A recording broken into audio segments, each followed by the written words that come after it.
Kembali Anda menyaksikan Coffee Break, Aida dan juga saya Hilbram Dunar kembali menemani Anda. Di kesempatan kali ini kita akan membahas mengenai strategi investasi dan juga eksplorasi migas. Ya, betul. Berbicara mengenai investasi dan juga eksplorasi migas, kita sudah kehadiran narasumber nih, dua orang yang pastinya pakar di bidangnya. Langsung saja ini adalah Kabid Humas SKK Migas, Pak Elan Biantoro, dan juga Pak Muhammad Sani, Ya, Wakil Ketua Komite Eksplorasi Nasional. Apa kabar Bapak-Bapak? baik, Baik, alhamdulillah. alhamdulillah. Luar biasa, sehat. Langsung saja kita ke Pak Elan terlebih dahulu nih. Baik, baik. Tahun 2015 udah di ujung tahun nih Pak. Sudah. Ya, betul. Ya, Ada target Desember. lifting atau produksi minyak dan gas kita ini berapa sih Pak sebenarnya? Target lifting minyak dan gas ya. Kami kan mengikuti apa yang diamanahkan oleh yang namanya APBN, bahwa kita di dalam APBN itu ditargetkan untuk lifting minyak itu adalah 825 ribu barrel per hari, rata-rata dari awal tahun sampai akhir tahun. Iya. Kemudian juga gas ya sekitar 6.000 sekian juta kaki kubik feed gas per hari. Nah, untuk tahun ini kita memang untuk minyak memang akan terpenuhinya, kita sudah tahu beberapa outlook yang akan kita capai di tahun 2015 ini per akhir Desember nanti. Yang kita capai adalah 790 ribu barrel per hari. Jadi atau belum sekitar terpenuhi ya, Pak? 95% dari target yang sudah ditetapkan oleh APBN. Kemudian kalau untuk gas agak lumayan ya, mendekati, sudah hampir mendekati 100%, 98 sampai 99%. Dan secara agregat kita mungkin minyak dan gas target kita itu bisa mencapai 97% dari target yang ditetapkan oleh pemerintah. Begitu. 97% itu wajar atau sebenarnya masih bisa lebih atau bagaimana Pak? Ya, kalau bicara kita wajar atau tidak wajar, memang banyak faktor yang mempengaruhi ya. Bahwa kenapa tidak tercapai target. Sebetulnya kalau kita lihat lagi dari sisi performan, bahwa ternyata untuk produksi minyak kita sejak tahun 2002-2003 itu decline terus. Ya, decline. Produksinya tuh decline-nya bisa sampai 12%, pernah dikurangi sampai 5%, 4% gitu ya. Kalau tahun ini kalau kita lihat ternyata incline. Oh, bagus. Walaupun cuma 0,2%. Iya. Jadi produksi kita tahun lalu, lifting kita tahun lalu adalah 789 ribu barrel per hari. Tahun ini 790, artinya naik kan? Iya, betul. Nah, walaupun target yang kita berikan, Lebih tinggi. yang diberikan kami belum bisa mencapai begitu ya. Nah, ini satu hal yang positif, bahwa yang biasanya turun terus, Sekarang ada ini peningkatan. 2015 kita itu incline. Jadi decline kita minus 0,2, artinya incline 0,2%. Ya, mengenai target yang belum tercapai, walaupun sudah incline. Ya, saya pikir kita tahu bahwa migas kan salah satu sumber daya yang tidak bisa diperbaharui. Jadi secara alamiah dia memang akan turun dan kemudian habis gitu ya. Nah, maka yang diperlukan adalah selain target lifting yang seharusnya ada adalah target penemuan migas dan target pengembangan lapangan. Artinya semakin tinggi penemuan migas dan pengembangan lapangan, dengan sendirinya sebenarnya lifting atau produksi itu akan tinggi gitu. Iya. Jadi kita menurut saya sih salah fokus. Eksplorasi maksudnya Pak? Ya betul, kita perlu lebih banyak eksplorasi, lebih banyak penemuan migas. Itu dengan sendirinya lifting akan meningkat. Kendalanya apa sekarang ini? Ya banyak kendala dari teknis maupun non teknis itu. Yang non teknis kita sebut saja misalnya pengadaan lahan, perizinan yang terlalu lama gitu. Kemudian Ada yang pengaruh dari UU-nya juga Pak? UU migas kalau yang belum undang-undang, rampung ini? ya bagaimanapun kan SKK migas ini sementara ya. Kita perlu kepastian yang lebih menjamin bisnis migas ini. Dan sebenarnya kenapa undang-undang migas baru ini penting, karena kita perlu paradigma baru dalam tata kelola migas. Paradigma yang seperti apa ya, misalnya migas itu bukan hanya komoditi, tapi migas adalah industri strategis. Itu harus dimasukkan dalam undang-undang migas. Kemudian migas adalah bagian dari ketahanan energi, itu juga harus dimasukkan dalam undang-undang migas. Saya pikir memang kita perlu secepatnya merampungkan undang-undang migas yang baru, tapi juga dengan paradigma yang baru gitu. Kalau kita bahas mengenai ada yang namanya KKKS ya Pak ya, K3S. Kontraktor kontrak kerjasama. Kontraktor kontrak kerjasama. Ya. Iya, apa itu? Sistemnya bagaimana sebenarnya itu Pak? Jadi kontraktor kontrak kerjasama itu adalah mitra pemerintah ya. Pemerintah mendelegasikan kepada SK Migas untuk bermitra dengan mereka.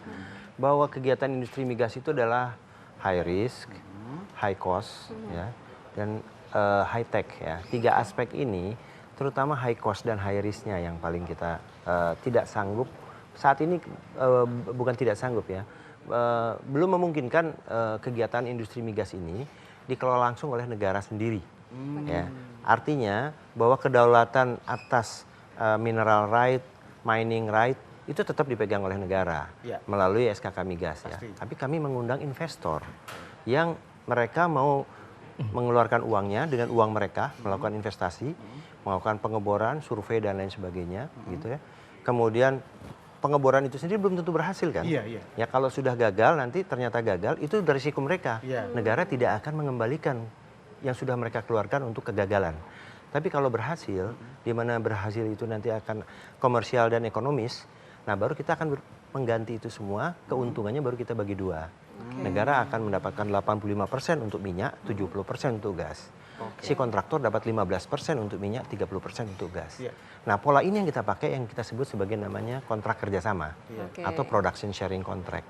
Yang menjadi andalan yang mana nih Pak untuk produksi KKKS mana?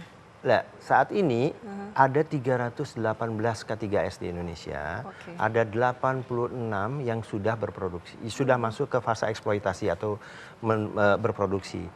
230 sekian masih bereksplorasi yang masih berjuang untuk mendapatkan sesuatu dan berisiko tinggi tadi. Ya. Nah, dari 86 tadi ada sekitar 10 perusahaan yang besar-besar yang memberikan kontribusi produksi buat negara. Antara lain yang untuk minyak adalah Chevron ya. Chevron. Kemudian Pertamina tentunya itu kebanggaan kita. Pertamina itu memberikan kontribusi lumayan 200.000 barrel per hari hampir. Ya, Pak, ya? Kemudian Pertamina keseluruhannya ada PHE, ada PEP segala macam. Kemudian ada juga yang dalam waktu sebentar lagi akan sangat signifikan adalah mobil Cepu Limited yang ada di Bojonegoro. Itu juga sekarang sedang ramp up untuk dalam 1-2 bulan ke depan akan berproduksi 165.000 barrel per hari. Nah, ada juga kesempatan bagi Anda untuk mengetahui lebih detailnya karena Ada bisa memfollow Twitter di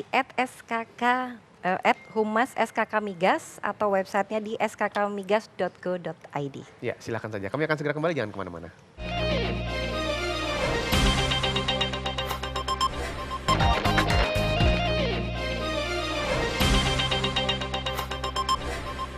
Kembali lagi di Cafe Break bersama Aida dan juga Hilbram, dan kali ini masih dengan Pak Elan dan juga Pak Sani.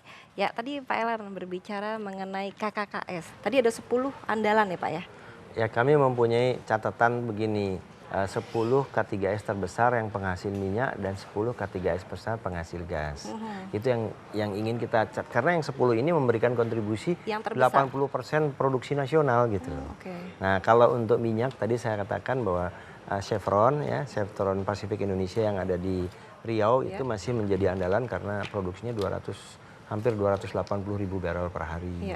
Kemudian Pertamina tadi kalau diagregatkan semua bisnis unit Pertamina yang ada di Indonesia itu bisa mencapai 200.000 barrel per hari gitu. Nah, kemudian nanti akan ada yang MCL di Bojonegoro itu juga akan memberikan 165.000 barrel per hari. Nah, masih banyak perusahaan-perusahaan lain seperti Sinok, Vaiko ya. Total sendiri memproduksikan minyak ya, walaupun Total itulah produser gas terbesar, tapi untuk minyak sendiri dia bisa 65.000 barrel per hari.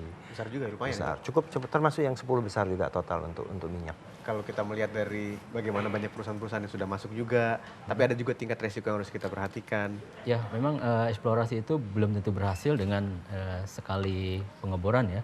Jadi kita harus lebih banyak bereksplorasi, artinya harus lebih banyak investor yang masuk, artinya juga harus lebih, iklim kita harus lebih menarik. Gitu.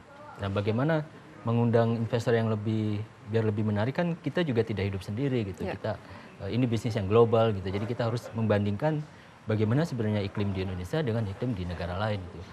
Semua negara sudah merubah fiscal term atau PIC kontraknya mengikuti perkembangan harga minyak yang sekarang rendah gitu.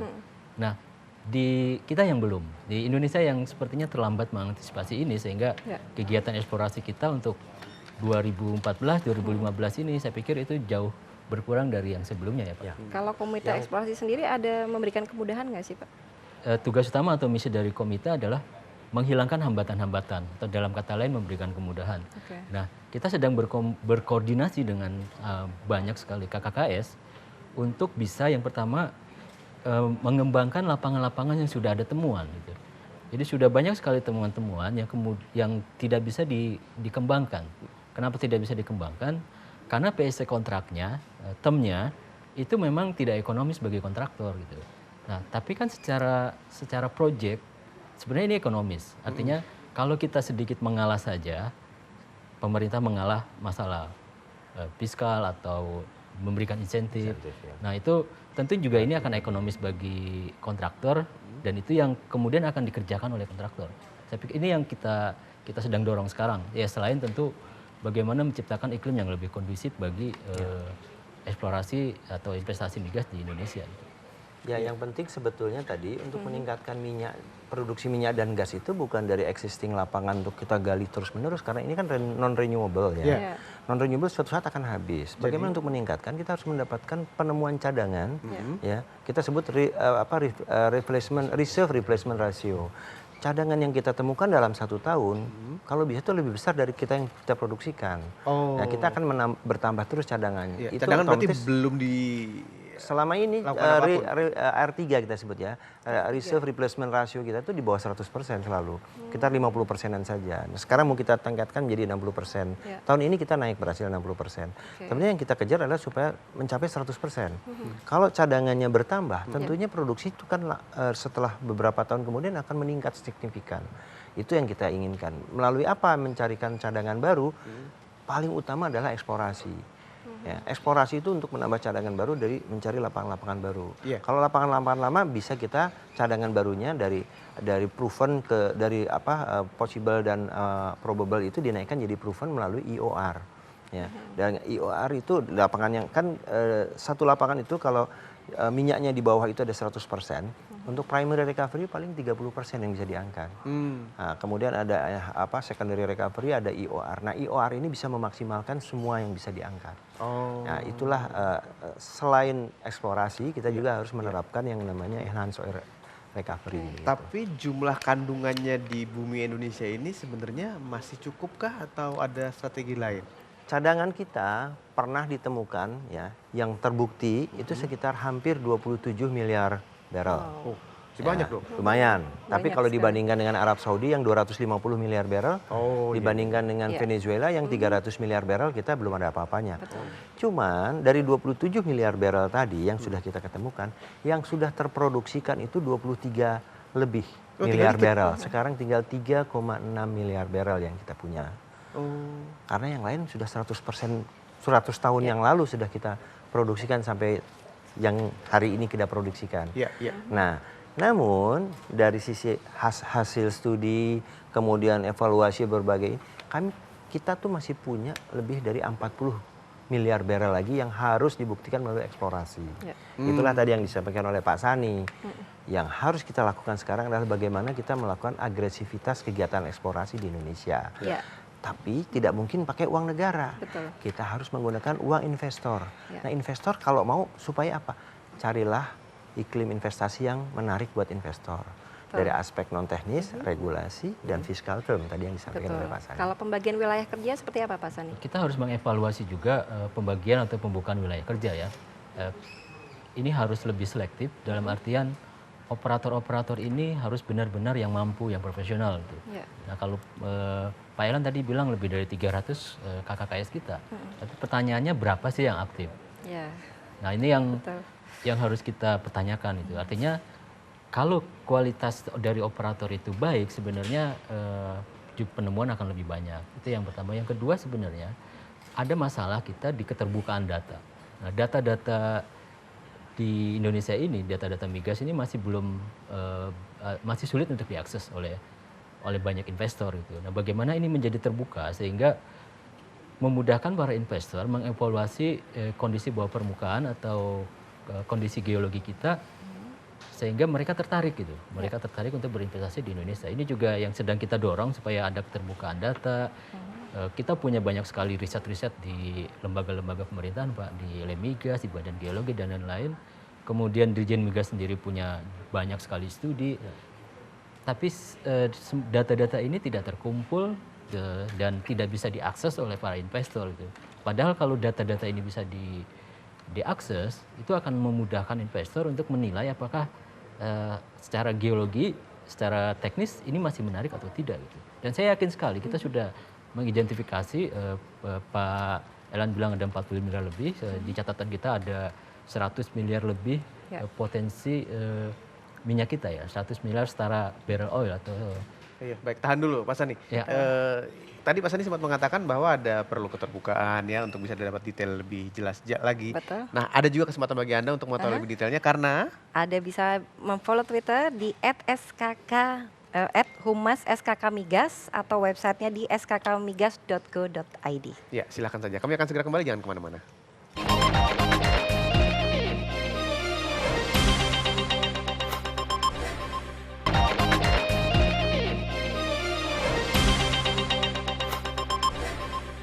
Ya baik, terima kasih Anda masih tetap bersama kami dalam Coffee Break. Kita lanjutkan lagi tadi, Pak Sani ada yang belum selesai tadi ingin dijelaskan. Ya selain yang saya sebutkan tadi, yang penting buat kita adalah bagaimana kita melakukan riset-riset dasar. Yang kita tahu rendahnya harga minyak ini kan salah satunya orang menyebutkan karena ada shale oil dan shale gas dari Amerika. Dan itu sudah studi, sudah dikaji itu puluhan tahun yang lalu gitu. Itu yang tidak ada di Indonesia. Bagaimana kita melakukan kajian-kajian dasar di mana sebenarnya minyak bisa berkembang, bisa terdapat banyak di cekungan-cekungan di Indonesia, dan itu masih sangat terbuka sekali kesempatannya. Nah ini yang perlu kita dorong, riset-riset kita yang misalnya kita di petroleum gunung api. Petroleum gunung api ini di Cina misalnya atau di beberapa negara itu sudah sangat berkembang, tapi di kita belum ada. Kemudian gas biogenik itu juga potensi kita masih sangat besar, tapi ya belum maksimal dimanfaatkan. Jadi, ya dari komite kita mendorong untuk dilakukannya riset dasar migas supaya kita bisa mendapatkan cadangan-cadangan migas yang besar.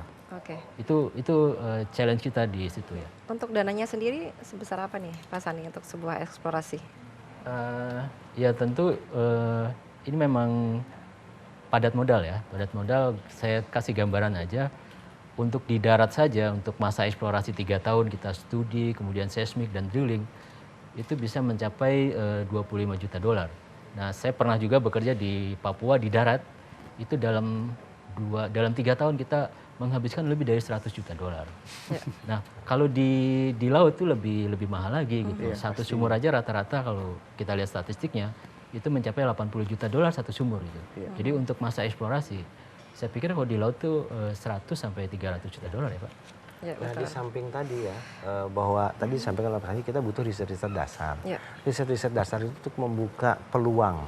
Ya, sekarang peluangnya bagaimana perusahaan lain mau masuk kalau kita tidak tahu seperti apa bawah tanahnya negara kita itu seperti apa gitu. Nah makanya riset dasar itu kalau bisa dibiayai oleh negara, yaitu melalui petroleum fund. Dan negara kan dapat uang banyak dari minyak. Masa tidak ada spendkan sedikit aja untuk melakukan penelitian-penelitian di daerah-daerah frontier, di daerah yang cekungan-cekungannya belum dianalisa dengan baik. So, kalau sudah ada datanya, kita ada hipotesa muncul, ternyata ada potensinya. Baru diberikan kepada, baru kita bisa tawarkan kepada investor, kan gitu. Biar nanti yang melakukan eksplorasi mereka. Nah, disitulah ke depan kita akan coba menerapkan yang namanya petroleum fund. Untuk migas sendiri ini kan salah satu penyumbang APBN terbesar nih Pak. Untuk tahun ini berapa banyak? Tahun lalu kami memberikan sumbangan lumayan besar ya, $26 miliar ya tahun 2014 ya. Namun kita tahu sendiri akhir tahun yang lalu harga minyak merosot tajam, yang di atas $90 per barrel. Tahun ini rata-rata sudah di bawah $45 per barrel. Nah, itu akhirnya berdampak kepada penerimaan negara dari sisi migas itu turun ya. Tahun ini diharapkan kita bisa menyumbangkan sekitar 12 sampai 15 miliar dolar. Itu masuk ke rekening SKK Migas atau ke departemen? Ini yang perlu disampaikan kepada seluruh publik. SKK Migas ini hanya sopir saja. Setorannya semua masuk ke Kementerian Keuangan. Migas, Kami tidak pegang itu semua anggaran biaya-biaya yang diterima oleh dari kontraktor, kemudian pendapatan segala macam. Itu di atas kertas semua kami yang memantau, kami yang menyetujui apa biaya-biayanya. Namun begitu pendapatan semuanya masuk ke rekening 600.000 Bank Indonesia atas nama Kementerian Keuangan. Ya, Itu jadi hanya semua sebagai sopir saja. Ya, untuk artinya itu. kami menjalankan sebagai institusi pemerintah yang tidak mempunyai kewenangan mengelola pembiayaan-pembiayaan sebesar itu. Baik. Dan memang ke situ ya arahnya ya Pak ya. Memang kan Dari semuanya dulu seperti itu. kan diharapkan juga tentunya itu hasil itu bisa digunakan untuk kebaikan Ya itu menjadi masyarakat APBN. Indonesia ya. Jadi akhirnya uang itu masuk sebagai devisa negara untuk membantu kontribusi APBN. Gitu. Nah yang lebih lagi yang tadi disampaikan yang mungkin perlu disampaikan juga bahwa minyak dan gas tadi ini tidak hanya semata-mata sebagai penyumbang utama revenue buat negara, tapi juga tugas yang lain minyak dan gas yang dari negara kita yang kita kelola ini adalah untuk satu penyedia energi nasional, dan yang ketiga adalah menyiapkan multiplier effect. Jadi dengan industri yang high tech, high capital tadi, kita ingin memanfaatkan agar pemain-pemain di minyak itu kapasitas nasional itu menjadi meningkat. Kalau dulu drilling kontraktor itu dari luar, sekarang sudah banyak drilling kontraktor perusahaan nasional. Perusahaan seismik dulu dari Perancis, dari Inggris, dari Amerika. Sekarang banyak perusahaan seismik ada di Indonesia. Dan perusahaan-perusahaan kontraktor EPCI ya, Engineering, Procurement and Construction. Itu sudah banyak perusahaan-perusahaan nasional kayak Rekin, Tripatra dan lain sebagainya. Itu bagian dari multiplier effect, menghidupkan pengusaha nasional agar otomatis juga itu mengangkat perekonomian nasional. Ya. Baik, Mas Ani harapannya terakhir mungkin. Ya harapannya tentu bagaimana negara bisa hadir dalam tata kelola migas yang lebih baik gitu. Hadir ini maksudnya kita sebut sebagai kontrak kerjasama kan artinya kerja bersama gitu. Nah selama ini pemerintah tuh seolah-olah hanya menunggu di akhir bagi hasilnya seperti apa gitu.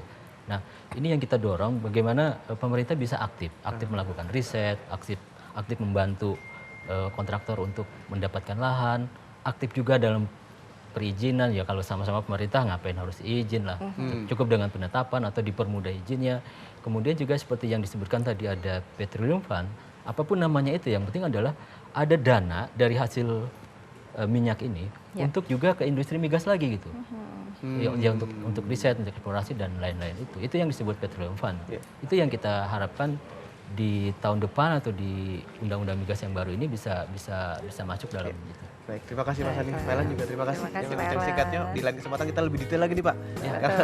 Menarik sekali kalau kita bahas mengenai kondisi perminyakan dan juga energi di Dan Indonesia. kalau mau detail mungkin bisa memfollow Twitternya di @humas_skk_migas atau di websitenya skkmigas.go.id. Terima kasih Anda sudah menyaksikan. Kita ketemu lagi pada kesempatan berikutnya. Sampai jumpa.